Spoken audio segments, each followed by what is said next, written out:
Well, Ella, thank you for joining me today. I have been really looking forward to this interview ever since you reached out. I'm so thrilled that you found the podcast. Yeah, thank you. Yeah, so let's get started. How long ago were you diagnosed, and what was the kind of process leading up to that? So I was diagnosed in December last year, so I'm a newbie to my knowledge of brain. Um, and it was clearly glaringly obvious, but I didn't know. Um, but once I realized, I was like, I have to be diagnosed immediately. I have to find out instantly and Which is kind of hard in understand. the UK, right? I mean, Yeah, what yeah. was the turnaround there? Well, I was crumbling, so I went private, and luckily, my mum and dad helped me out, and so I went private basically just to speed up the process. So Mm. um, it was actually really easy, but then the next bit is just harder getting all the like linking up with the NHS afterwards and stuff. So it's a bit convoluted that way, but I needed that knowledge and I needed the that information. So Yeah. so yeah, but it was a funny one actually because the reason I ended up discovering it is so I was crumbling. I was sort of like I was saying I felt like I was because basically I've got young children, like seven, I've got two, like 5 and 7. And so my career was going well, is going well, and my and I have children. And whatever it was that was happening before wasn't able to be like whatever coping strategies I or however I'd functioned before I wasn't able to apply. Yeah. And so it's just been over the last 7 years where I was like felt like I was like I could only liken it, which is a funny analogy, you'll see why, is it was like holding all the washing and like just all and like socks keep dropping out or something. You're like fingers are full to the brim, you know? But obviously I don't really do the washing, so it's sort of a stupid thing to have as an analogy. But anyway, that is what it felt like. Where I was just like, I just could just every it's like to my fingertips is like hanging on. Um, and I was like told when I was at uni that I was dyslexic, or I found out because everyone at art school is, and I thought I'd ask and find out, and turns out I was or am or whatever.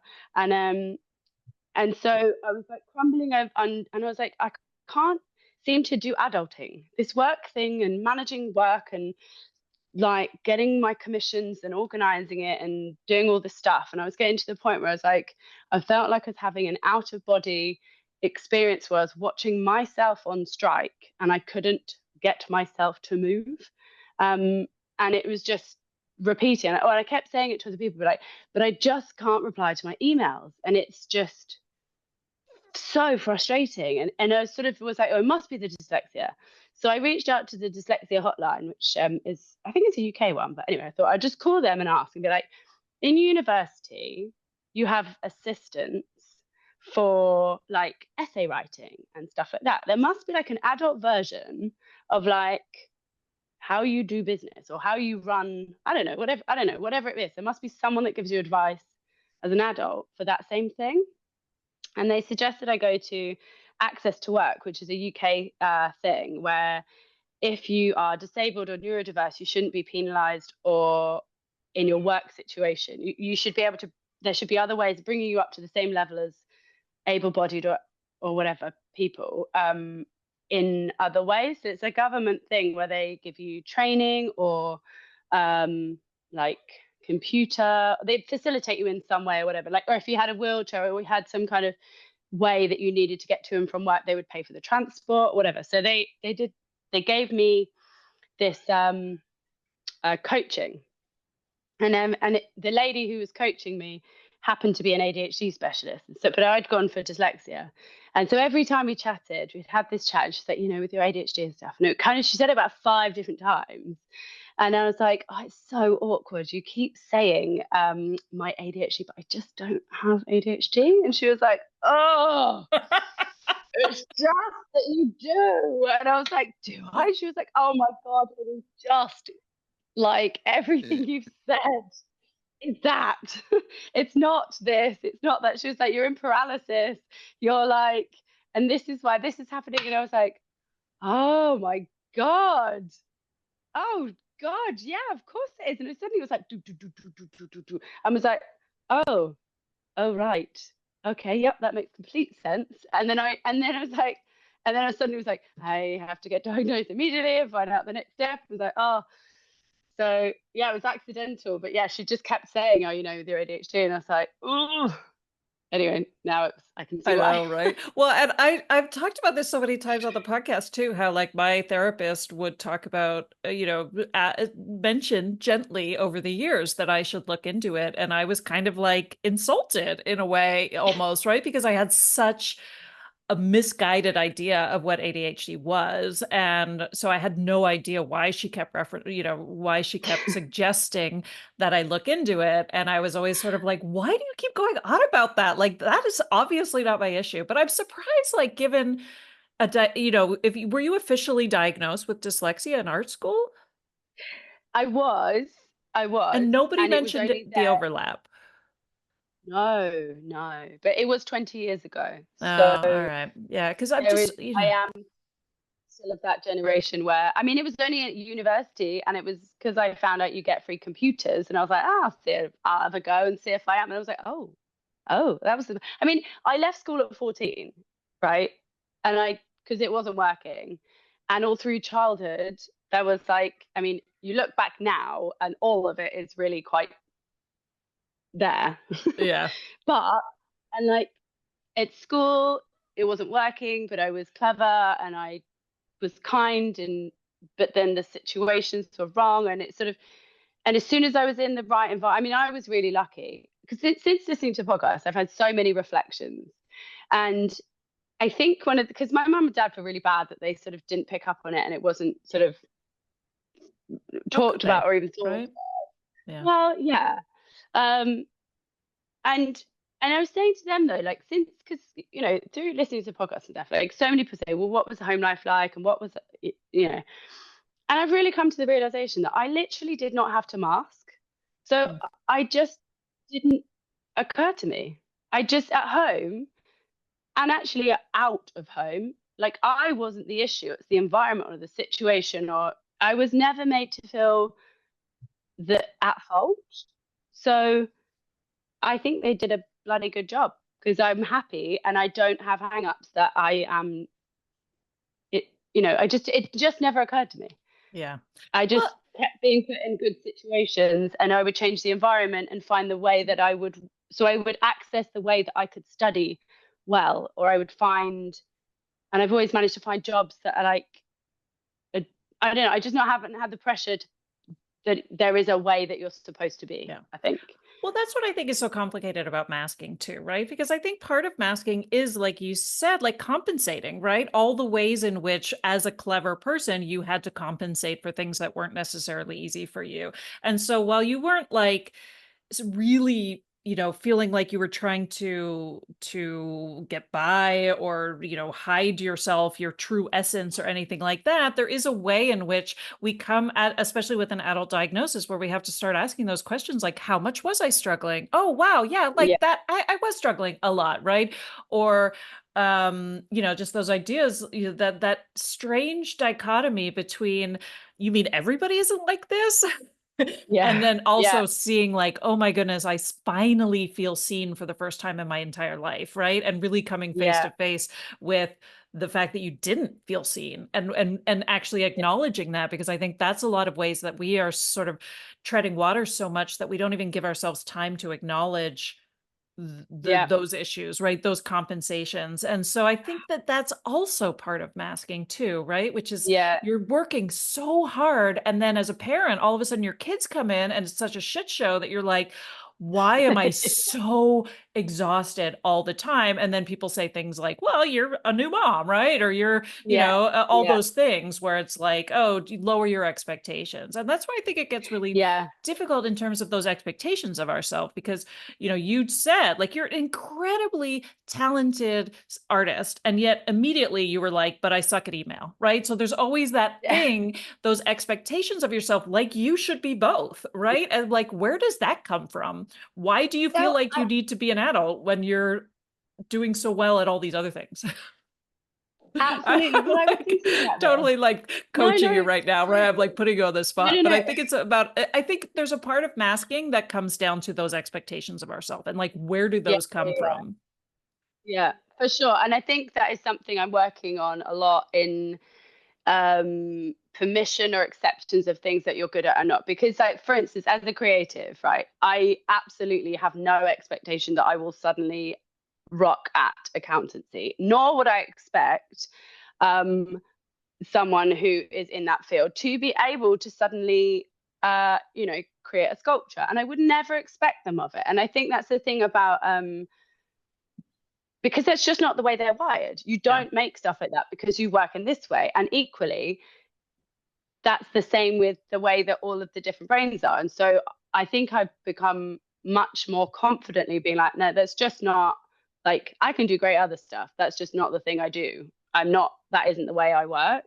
And sort of feeling better at permitting myself and not feeling bad about it because it's just, I can do Yeah. other good stuff. Yeah. Like, I feel like the expectations on entrepreneurs are a lot crazier now than they were 20 years ago as well, in terms of like we have to be our own social media managers and we do have to do all of this like self promotion, and there's so much hustle involved. And I don't know if it's Yeah. always been this way, but it feels like the amount of skills that we have to feel like we need to have in addition to whatever it is that's like our essence that's Yeah. driving us is insanity. And I Yeah. think of why so many of us as entrepreneurs like really burn out so quickly because, Yeah. Because you're having you're to doing it do all. Yeah. every job, which is insane. Like, by avoiding well, not yeah, by choosing that path, you've actually chosen to do all the jobs you don't want to do. Right. Yeah. Um, Yeah. Yeah. So now you mentioned leaving school at 14, but also Yeah. having parents who were very accepting. So I'm curious, like looking back over the course of your life and having those aha moments about those signs were there all along, and it was Yeah. obvious to everybody but me, and all of those realizations we have. Like, what are some of those things that really stood out to you, that being ADHD traits that you most related to? Like, I was obviously overwhelmed at points within secondary, at primary as well, but I think primary is more fun and fluid and you can kind of be focused on a bit easier, and I think it's more self-directed in secondary. And like, first year I went to one school and I just went in and was like, I'm not sure I can navigate this. It's not really working and I don't really know how to manage it. And so I left that school after a year, because I went in thinking like, I left primary being like, I'm squeaky clean. I'm never going to swear. I'm not going to do this. And within like 2 weeks, I was like, okay, I need to get some cigarettes and have some beer. And was like, and it's like, I don't actually want to do any of those things, but I sort of was like, I don't really know how. Anyway, and I was like, this isn't working. So I left that school and went to another, like, voluntarily. It wasn't, the school weren't aware of it, but I just could feel it was not working. Yeah.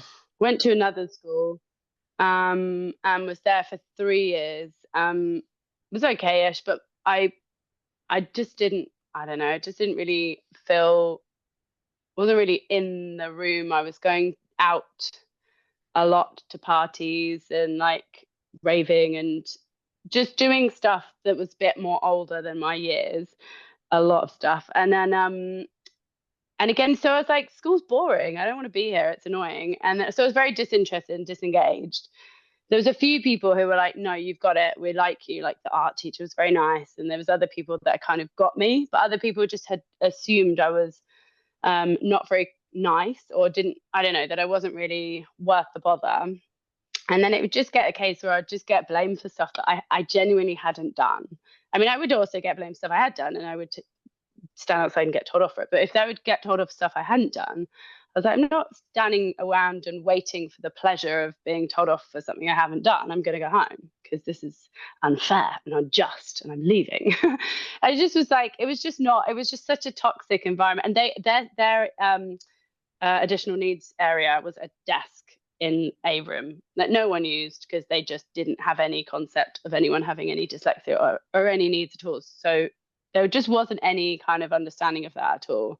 And it got to the end of like year 10, and it was just really obvious it was not going to succeed or get anywhere near my potential. And so mum, and but all the while, like me and mum were having a rocky road. Mum took me to like ceramic classes. Me and her did this ceramic thing, and mum was like, oh, when I was like 10, and she just, this lady was amazing. It wasn't like one of those paint your number, it was just like she had a studio and she had a kiln, so I could just take clay and make stuff.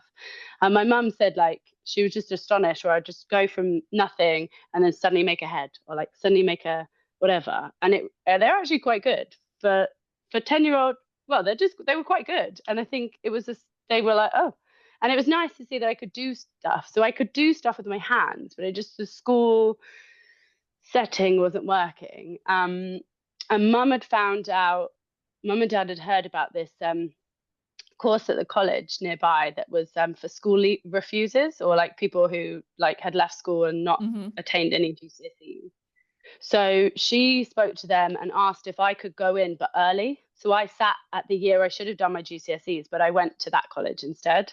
So I left school and I went there, and they negotiated the funds that the government had paid the state school that you get for each child to like run the school or whatever. So they managed to transfer the funds over to the college. And so then I could, but I had to do less GCSEs. But it was like, I became evangelical about education. It was like night and day. I went in and I was like, oh, this is so much fun. I was like, oh my God, everyone should learn. It's really great. It's really fun. It's really like, it's so good. You get to do, I know, just was like, would just bang on about it to everyone about how great learning was and how fun it was and how we should all do this more often. It was just like being in this environment where, I was respected, they were respected. It was just this, we're humans. Like it just felt this strange, I don't know, rules for rules' sake was difficult. And when they felt illogical and pointless and authoritarian just for the sake of hierarchy, I just thought they just was seriously frustrating. Right. Which, as you probably know, it's pretty obvious that is a fairly fundamental ADHD trait. Right. And very But much it my was like, experience too. Yeah. And just, realize how, but also not, until I was diagnosed, feeling like I had been this lifelong learner, right? Like I was always interested in getting certifications and changing jobs and reading and like voraciously learning, but always because of my abysmal relationship with academia and school and mm, university, I just thought I was dumb. Like that was just the label I had mm, put on myself. And so it's so interesting, like looking back at how, yeah, like learning and curiosity, I think is central to who we are. yeah, But it's so tragic that I think so many of us identify as dumb, because of a yeah, learning disability that we maybe were labeled with, or just feeling like I couldn't get it, like just never, that yeah, feeling of like, what was wrong with me? Why couldn't I do this? What was this, or mm, being told that you had potential and not knowing what that meant and all of those things. yeah, So like, but yeah. at the end of the day, like really just, it's wonderful that you had that experience. That was not my experience with high school. No, and it was only, and I mean, I actually have more degrees than I have A levels, because I actually could only end up, I did it in such a weird, like staggered way, that in the end and I had such a body of work for art school. And luckily, mum and dad were like, look, just get maths and English. Just don't worry about the rest. Like, just get those down, and then you can move to the next step. You just can't otherwise. And so I knew, I was like, okay, right, I can manage that. I can just like focus on those ones that are just got to get them done, and then I can go on to the next level. Uh-huh. Yeah, and but also by being in a college setting as well at 15, I had this like, I was like play school. I was like a Yeah. dark room and this plaster room and all of these facilities that were not prioritized in secondary education generally, because art is generally the thing that is like, they kind of just go, oh, you can have 10 minutes or an hour of that or whatever.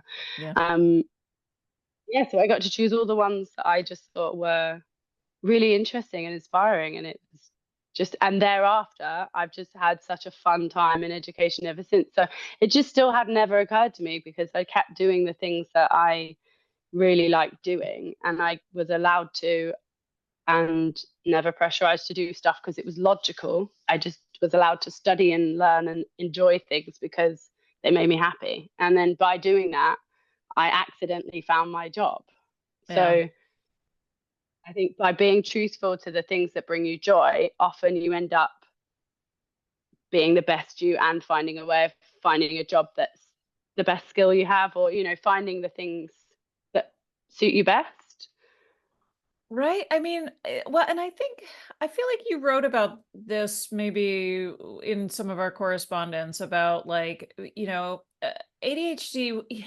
What am I trying to ask here? So, like, I feel like ADHD in terms of the diagnosis is like, is it a clinically significant disorder, right? And so one of the things I'm Mm. thinking about a lot now as I'm back in school and thinking about diagnosis and looking for traits is the idea that like if I was in an environment that was completely amenable to my brain, would I I wouldn't have need a diagnosis. clinically significant disorder? Probably not, right? And so, No. like, is that so are we talking when we talk about ADHD, but would I not have ADHD anymore?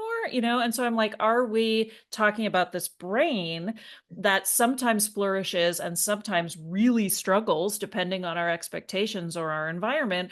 Or so is that the ADHD, or is the ADHD the struggle that comes when you're in an environment that is miserable and all of a sudden you fall apart, right? And so that's I don't know. But I don't have an answer to that. ADHD isn't just bad.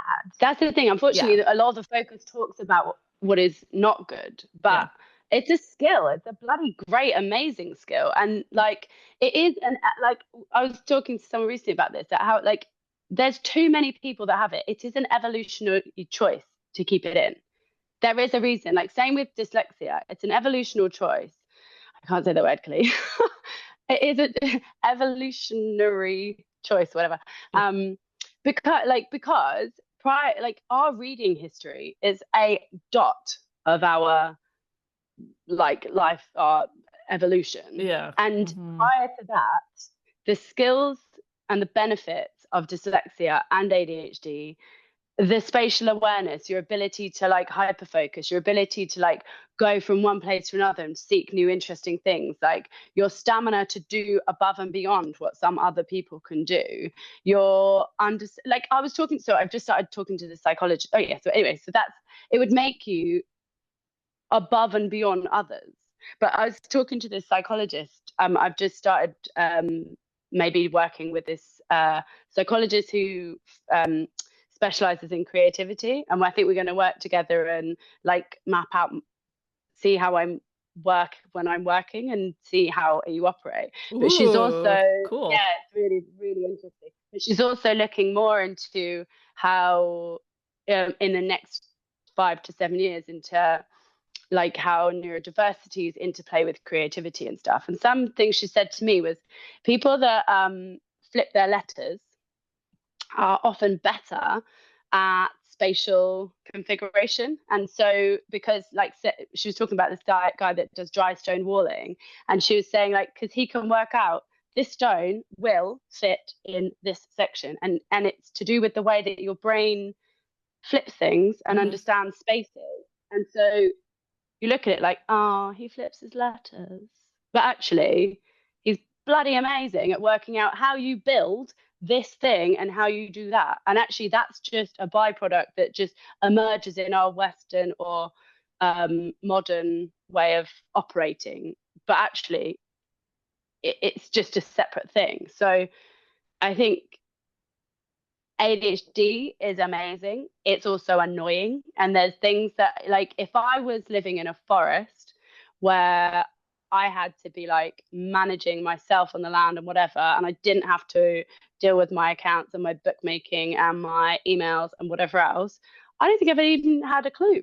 I'd have Right. just been quite happily going along. And it's only because there's these like things that keep getting layered on top that then go, okay, I don't have anything left of me. And then you're like, and then it became I needed to seek that knowledge. Yeah. But I don't think I would. you know, so it's because it's yeah, it's pressures.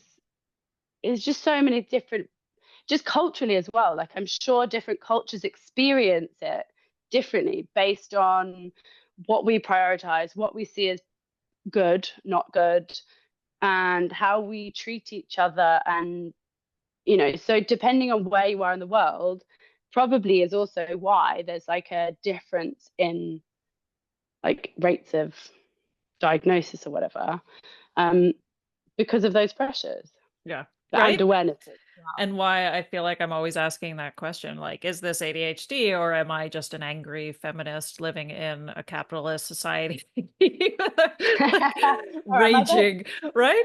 Or all of the above. Yeah, but no, all everything you said, I absolutely agree with. And I think it's fascinating. I think it's the people with ADHD who are having these conversations about like all the different connections, right? And this the Yeah. rapid fire connections. You had said, what did you say? You were like, my thoughts are like sneezes, right?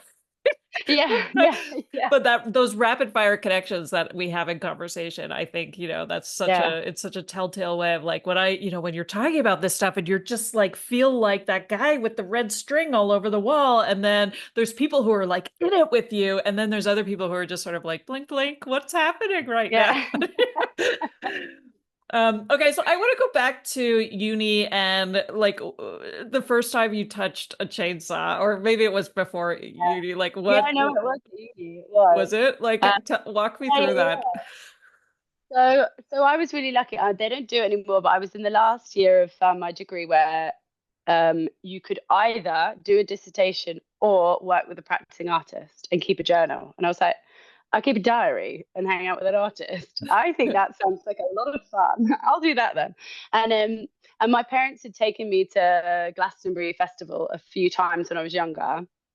And I remember seeing this um, tree ant creature that had all been carved out of chainsaw, out of massive trees. Like each leg was a lot of tree, and it was huge, and it was stomping on a real submerged car, and like a big trowel made out of wood, and was like planted this acorn, and I remember seeing it when I was about 13 or something. I just sort of like it was there parked, dunk. And then when they said you could work with the practicing artist, I was like, I have no idea why uh, like I said, I don't just thoughts emerge, and I like all the subconscious stuff's been doing this, and then it just goes doop, and pops up, and I don't remember the thinking logic, but I was like, I'm going to find out who made that thing that I saw 5 years ago, and go and find out who they are and hang out with them. And so I hunted them down and asked if I could hang out. And actually I worked with two different artists. So I worked with one guy who was really lovely guy, lived in the land, like in this kind of like stretch tent thing, and he was so calm, and you very methodical, like you take the bark off completely before you do anything. And I was like, okay, cool, right, fine. And so I worked with him and had a go and stuff, and then I worked with this other guy who was like, right, what are you doing? And he was like, rah, and just everything was like, nah, don't take the bark off, it's a waste of time, I'm cutting off anyway, right. And he was just like dressed as a pirate, lived this like, it was just amazing. He was like, right, your turn, have a go. And I was like, oh, okay, all right then. So I had to go and was like, oh, this is amazing. This is so much fun. And I liked his way of working, which was a lot more haphazard, and not haphazard, yeah, just fast paced and intuitive, and kind of that way of working. And actually ended up, so we became good friends. And I ended up working with him quite a lot in the beginning. And also then from that experience, I came back to university to do my final project, which was in London, like zone two-ish. And was like, right, so I'm going to do chainsaw carving for my final piece. And they were like, what? Okay. So they had to find me a space in the car park, which is hilarious because there was these like buses coming by, and you'd just be like, just peek up above, and you'd see the top layer being like, okay.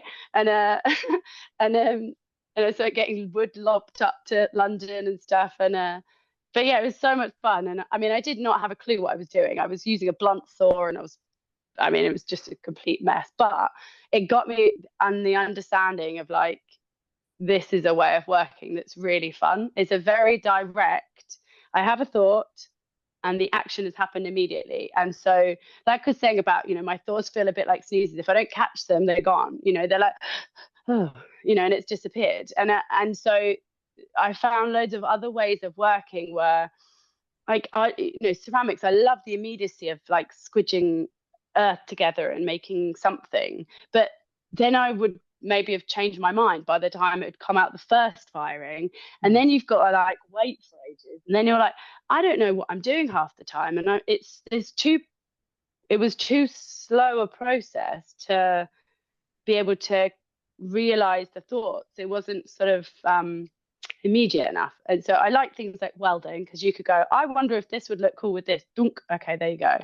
And so it's a similar kind of process like that. But yeah, once I found out that you could do chainsaw carving with wood, I was like, okay, that's really amazing. And it was just, and also it's one of those really weird ways of making that seem to bypass, like, if you said a painting is a lot of money, people go, oh, and I don't know, you'd have to connect. It would just be difficult to spend that much money on something. And it seems to be that, I think maybe the materiality, the physicality of the wood, I don't know, it seems that there's people that seem to connect with that way of wood making and commissioning that way of creating artwork.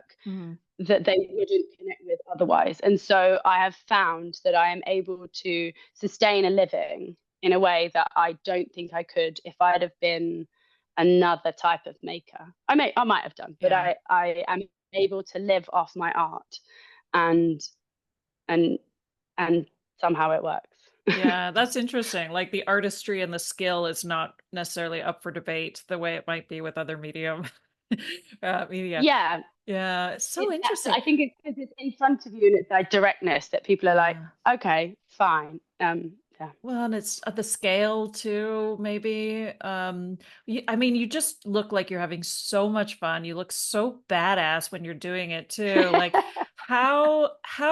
given how, like so much of what you were just saying in terms of the other media, the ADHD is woven through, right? In terms of like the slowness, or so many of us have difficulty when it comes to like hobbies, or, the idea of like getting 95% done and then never finishing things. Or, do you feel like, have you had any, what am I trying to ask? Do you struggle with like doing the same things over and over again, or is there a lot of malleability in this medium? Yeah, so I don't do the same thing over and over again. I'm very much a case of like, I don't at all. And I would like, I can't. I just can't. I can't.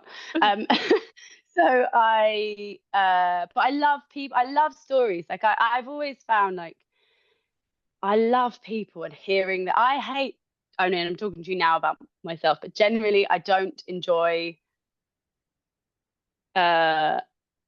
talking about myself overly, and I love talking to people about them a lot, and I love collecting stories and people. And and when I was younger, I really I had a whole network of old ladies that I used to go and have tea with when I was about 10. I'd be like, see you later, off to Gladys's, and I'd like go around and be like, hello, and I just like love looking at all their trinkets and their story, and they're hearing their stories and stuff.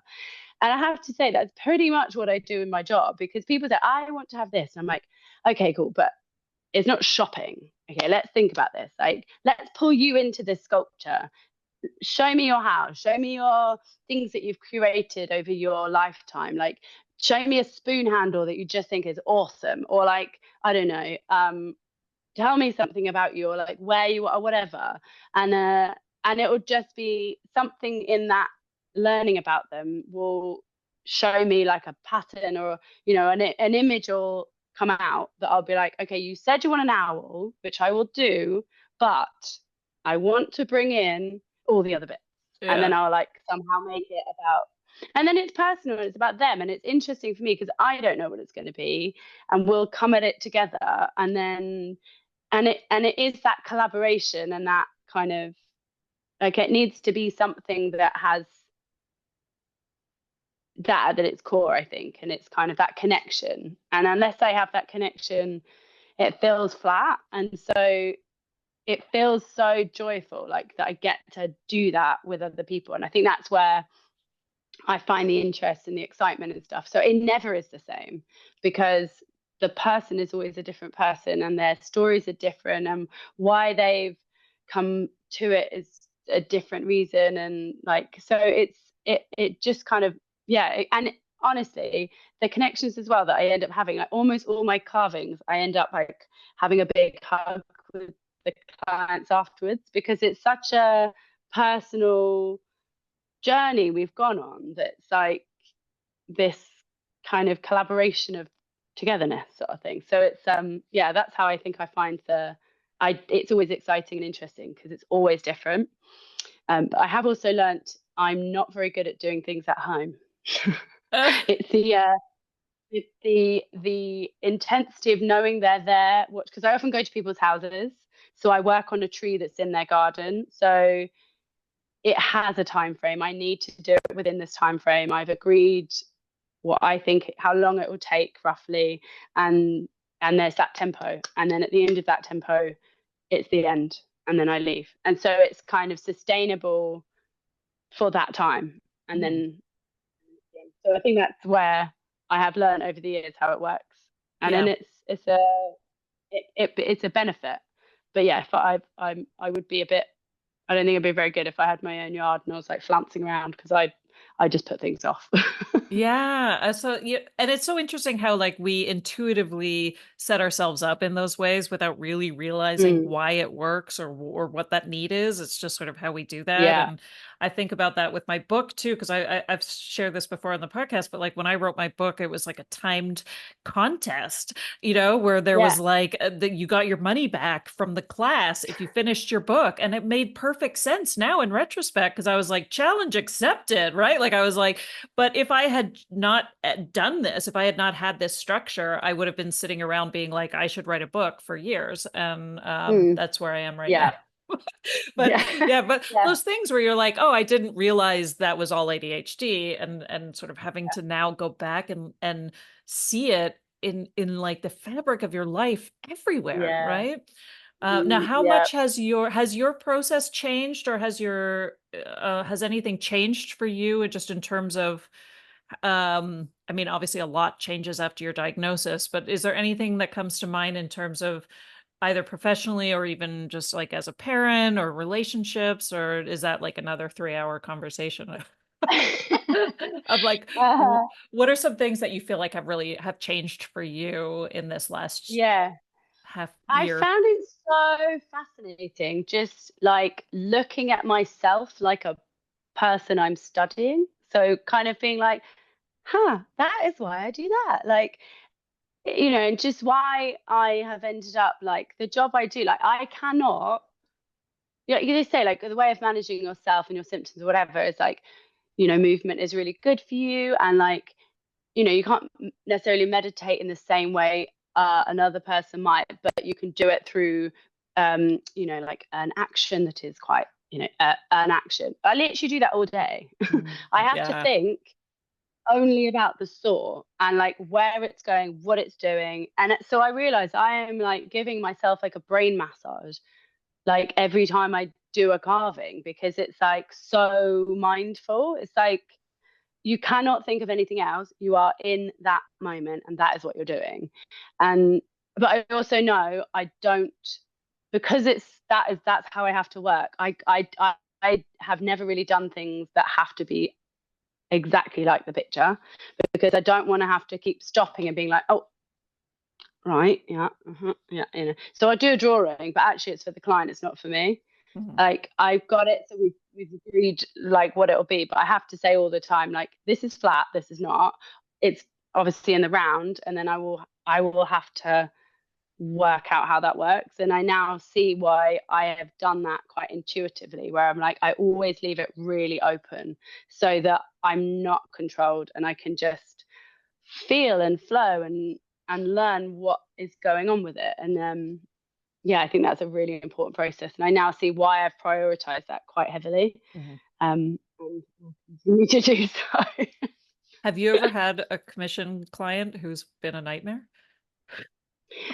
Um, in terms of just no, in terms of their no, expectations or anything? Or I think probably I haven't been as clear in the beginning about maybe what it might end up being like.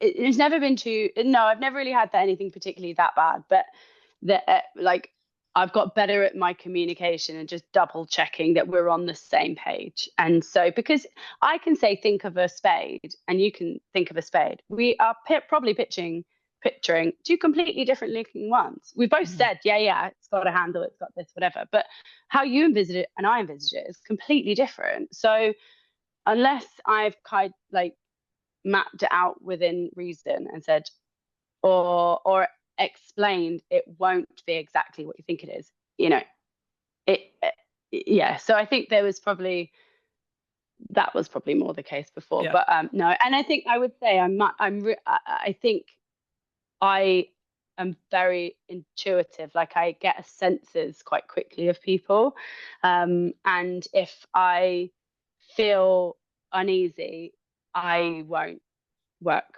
with them Mhm. because they're just because it's such a personal thing.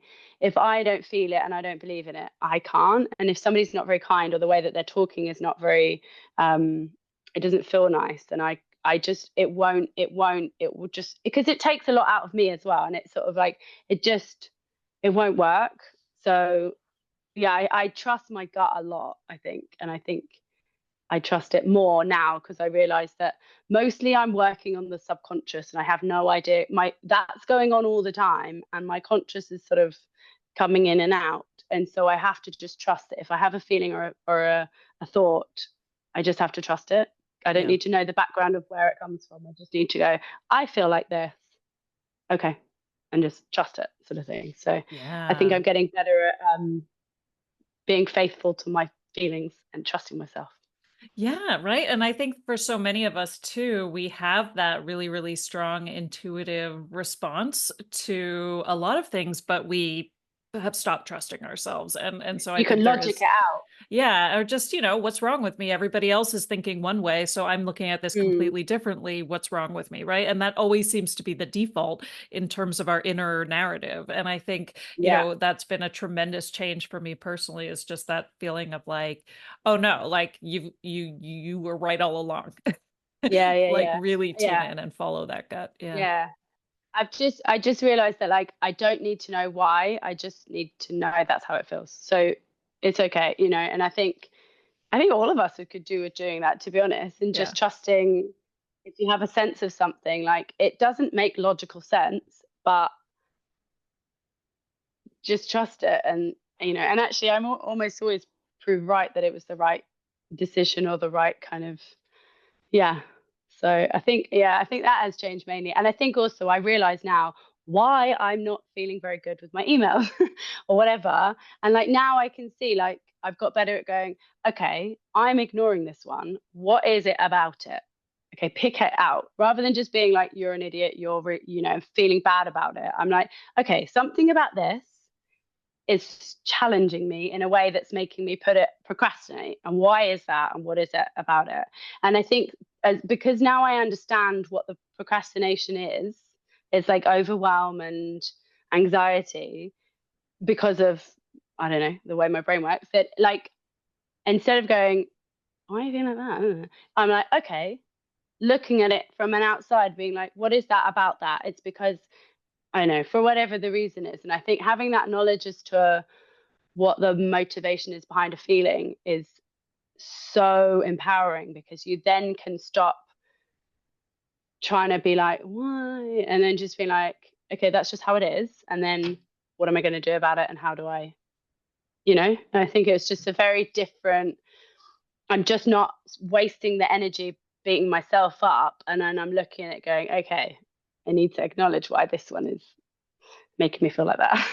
Right? Yeah, absolutely. And that's, my mantra is that this is information, right? All behavior serves a purpose. So what is this, as opposed to immediately going to that place.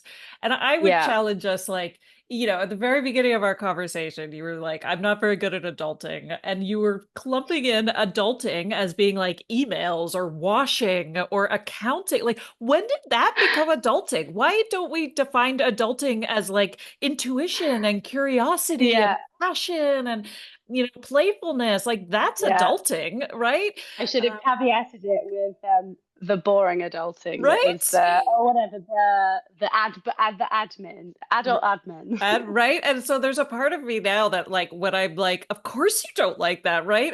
One of those things that I credit it to Casey Davis and the fact that her radical ideas about housework being morally neutral, right? And that there's like, of course you don't like this stuff, right? Like, why would you? Yeah, yeah. How, and now I look at my disdain for some of this stuff, even though it has to get done, especially as a parent, right? You have to do all this crap. Hmm. But there's almost like a pride I take in hating it, right? Because I'm like, okay, we're on the right track. The fact that this is awful, it just means Yeah, to me that I don't have like the bandwidth for this because I'm yeah, concentrating on all the amazing fun stuff. And so I'm like, okay, yeah, everything is where it's supposed to be, as opposed to ever feeling bad that I hate, that it's so yeah. terrible or that I I have, hate it. I have, I have noticed though that like my brain is amazing at being tricked.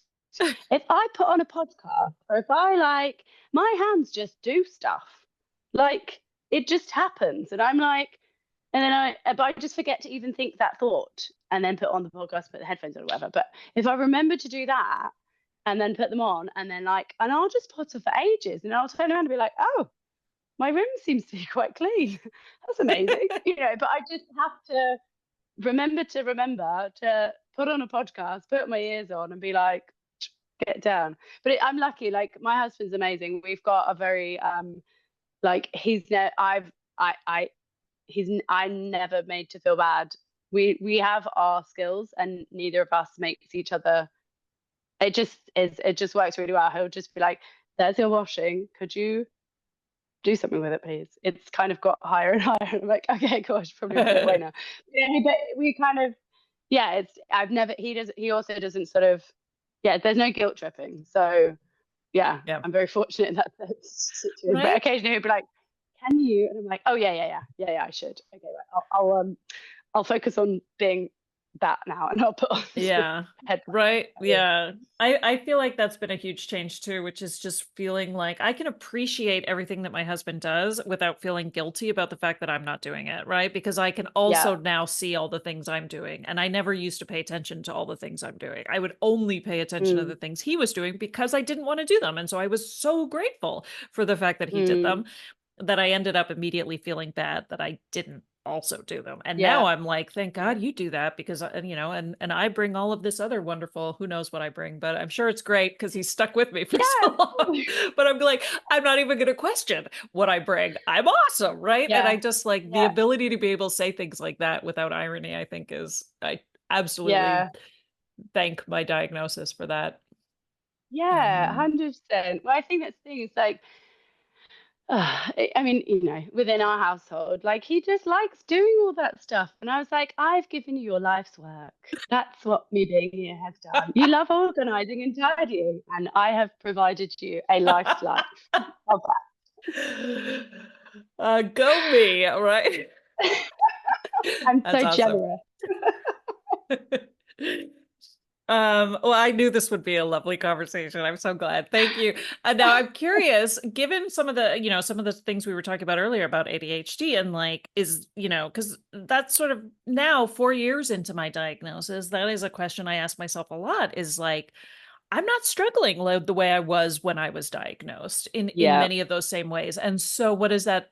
Do I still have ADHD or am I like shifting into more of this idea of like a neurodivergent brain and really like Just not wasting your expanding, energy. right? Like I'm just sort of expanding my definition of what are we even talking about here, which I've always been asking, but it's, again, where it's sort of like I feel like I've got more systems in place and less shame Mm. and all of that. So would I still be, would I still even be diagnosed? I don't know. But I'm curious if you had an alternate name. Did you come up with something? Have you thought of something that you would call it? I did, and I lost the bloody piece of paper that I wrote down.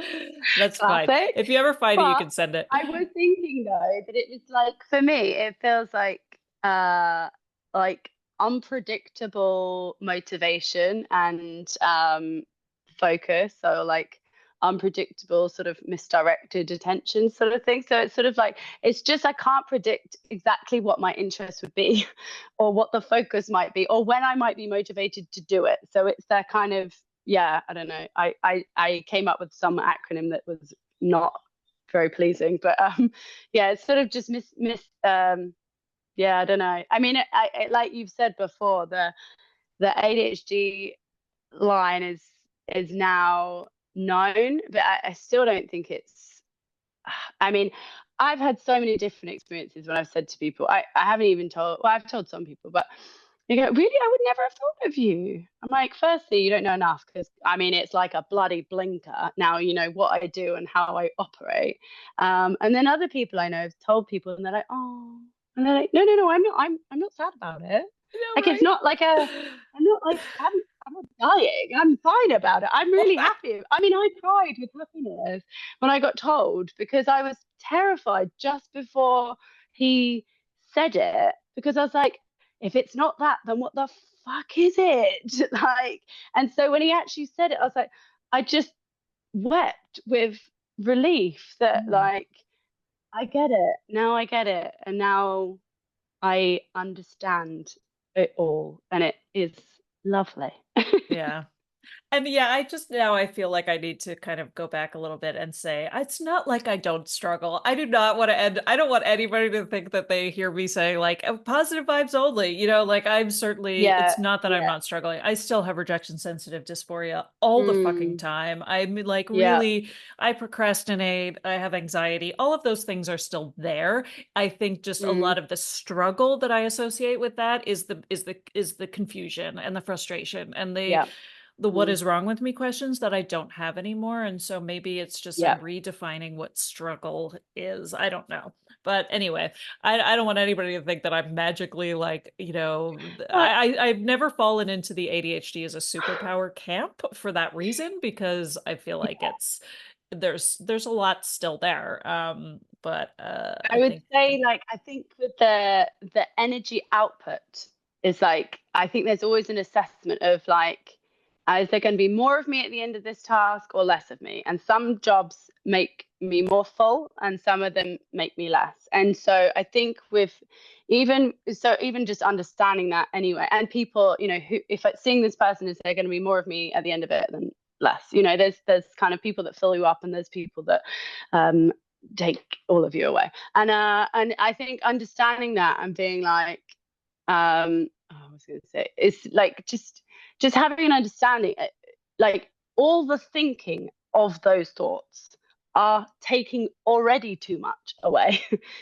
Just by taking away the thought of why I can't think like this is saving so much capacity to then allow you to then go, okay, that's why I'm doing this or whatever. You're not just that I would spend so many time thinking and looping and looping and looping, making beating myself up and stuff. And it's like, I mean, I've just saved so many calories. I don't know what it's the amount of energy I'm just not using just from that alone is like so no wonder anyone who's diagnosed feels like a bit less tired and a bit less depleted because you're just not wasting all of that time, or at least then how to direct that energy and when not to and when to save it, and that you need to kind of treasure it and how you can use it and when to sprinkle it around sort of thing. It's like I think it's just understanding like how to best portion yourself off. yeah. Oh, very well said. Well, thank you so much for having this conversation with me, Ella. It's been so wonderful. And this is, like when you were talking about commissions, I was thinking about this podcast too, because that's what I love the Yeah, most, right? Like I will never get tired of asking these yeah, questions. And if I had to make a podcast in order to do it, That's what I did, right? Because I'm like, Yeah. I just want to talk to people. But it's just, it really was so wonderful. So I'm so glad you found it and found me, and Oh, now me you're kind of too. paying it forward to others. I think a lot of people are really Yeah. going to relate to a lot of the things you said. So thank you. And then in Thank terms of your you. work, it's ellafielding.com. Yes. And Yeah. also ella.fielding.sculptor on Yeah. Instagram and TikTok. I'll put links to all of Awesome. that in the show notes. Is there anywhere else that people can find you or work with you? There was a TV show called The Woodland Workshop, which you can find on Discovery Plus. And there's like 3 series of that, which I did, which is good fun. So you can see me wielding my Is that in chainsaw the and US? making I was having things. a hard time finding. I was looking at the Quest links and was finding a couple of them on It, YouTube, but I had a hard time finding the actual show in the yeah, US.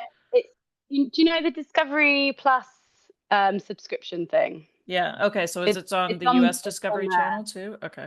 It should be, yeah. All right, I'll look around. Yeah, I'll make sure. If I can find it, I will put it in the show notes, and I'll probably just edit this little bit out. yeah. Awesome. Well, thank you again. It's been a real pleasure. Thank you so much. It's been such a lovely one. Thank you.